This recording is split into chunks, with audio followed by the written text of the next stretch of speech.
آج کل اگر غور فرمائیے تو بہت سی ایسی بیماریاں جو کہ پہلے نہیں سوچا کرتے تھے وہ اب نوجوانوں کو بھی ہو رہی ہیں. مثال کے طور پہ شوگر جو ہے وہ آج کل ڈائبٹیز کے پیشنٹس بہت زیادہ ہیں اور نوجوانوں میں بھی ہیں. پہلے بہت کم یا تو شاید ڈائگنوز کرنے کا طریقہ نہیں تھا.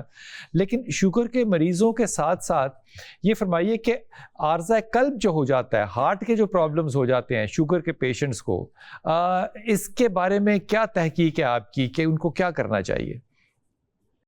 بسم اللہ الرحمن الرحیم. بلال بھائی, آپ نے یہ جو بات کہی ہے اور یہ بڑی تشویشناک بات ہے کہ ہمارے نوجوان, چاہے وہ لڑکے ہوں چاہے وہ لڑکیاں ہوں, ان میں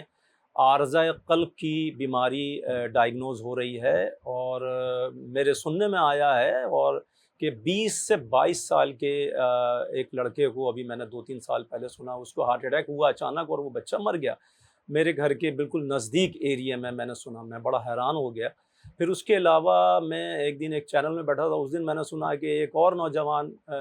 کالج میں تھا, اس کو ہارٹ اٹیک آ گیا تو وہ ہاسپٹل گیا ہارٹ اٹیک کی بیماری میں. تو یہ جو شوگر کا مرض ہے, اس میں جب شوگر کی زیادتی ہوتی ہے تو بلال بھائی یہ شوگر بھی خون کو گاڑھا کر دیتی ہے, اور یہ بھی جو ہارٹ کی ٹیوبز ہوتی ہیں ان میں جمنا شروع ہو جاتا ہے کولیسٹرول کے ساتھ یہ شوگر بھی. اور شوگر جب ہائی ہوتی ہے تو دل پر لازمی طور پہ بہت زیادہ پریشر آتا ہے, پلپیٹیشن ہوتی ہے, گھبراہٹ ہوتی ہے. اور یہ جو کولیسٹرول لیول ہوتا ہے جب یہ بڑھنے لگتا ہے تو جب تک 50% ٹیوب ہماری بند ہو جاتی ہے ہمیں پتہ بھی نہیں چلتا.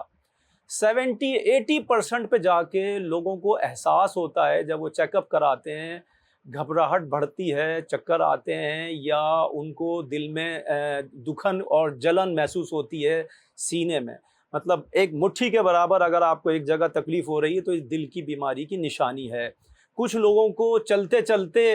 پلپیٹیشن کے ساتھ سینے میں جلن ہوتی ہے اور ایسا لگتا ہے کہ بہت زیادہ دل میں تکلیف محسوس کر رہے ہیں, اور ہارٹ اٹیک کی وجہ سے ان کے جبڑوں میں تکلیف ہوتی ہے, دونوں شولڈر میں پین ہوتا ہے اور پسینے چھوٹ جاتے ہیں بہت باکثرت. تو وہ پھر جا کے ڈاکٹر کو چیک کراتے ہیں, تو ای سی جی جب کراتے ہیں اور لیٹ جاتے ہیں تو ای سی جی میں ڈائگنوز نہیں ہوتا, دل کا مرض ڈائگنوز ہی نہیں ہوتا, کیونکہ وہ اس وقت لیٹے ہوئے ہوتے ہیں, جب چل رہے ہوتے ہیں جب یہ پرابلم آتی ہے. اکثر لوگوں کو کھانا کھانے کے بعد چلنے سے یہ پرابلم پیش آتی ہے کہ ان کے دل میں درد اٹھتا ہے اور ان کو پسینے چھوٹتے ہیں اور پلپیٹیشن ہوتی ہے اور جلن ہوتی ہے. اب بہترین طریقہ اس کا ایکو بھی ہے, ایکو کے ذریعے سے یا اینجیوگرافی کے ذریعے سے معلوم ہوتا ہے, ڈائگنوز ہوتا ہے کہ دل کا مرض ہے.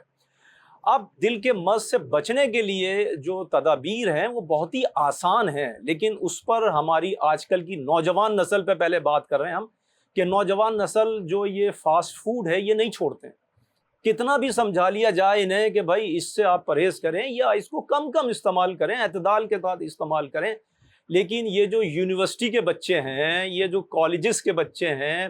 آپ یقین کریں مجھے بہت ساری کمپلینز آتی ہیں کہ یونیورسٹیز میں اور کالجز میں بچے آن لائن آرڈر کر کے اور 8-8, 10-10, 20-20 بچوں کے گروپ جو ہیں وہ کھانا منگاتے ہیں دوپہر میں اور کھاتے ہیں, اور فاسٹ فوڈ ہوتے ہیں سارے, اور وہ تقریباً یہ چل رہا ہوتا ہے. تو جب تک ہم یہ چیز کو